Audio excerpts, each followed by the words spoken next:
Stitch and I was the most recent animated spin-off series in the Lilo & Stitch franchise.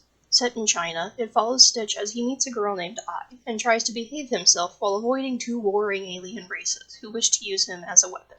Like the Stitch anime before it, this spin-off received a lot of backlash for many reasons, and generally speaking, it is liked by fans even less than the anime.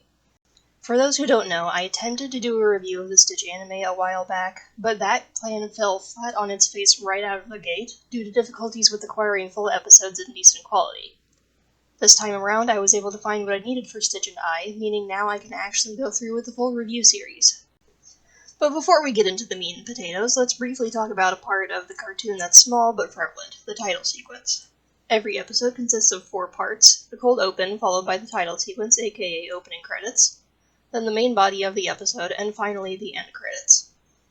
The title sequence includes 2 short bits of unique animation at the start and finish, plus little animations on the borders of the screen that mimic those seen in the theme song sequence of Lilo & Stitch the series.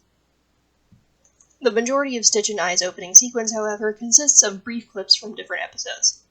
This in itself is not an issue, but the bit that annoys me is that there are also pieces of audio from those clips in there. The most disappointing thing about it all is that the instrumentals take a back seat. The music itself, which is well composed and admittedly catchy, gets dialed down in favor of sound effects. Now that you've gotten a little preview, I want to put out a disclaimer. I mean no disrespect to the producers of Stitch and I. I don't know what was going on behind the scenes. I don't know how much Disney was breathing down their necks and forcing them to do or not do certain things. I don't know what the budget was. It would be unfair to judge the team based on the end result.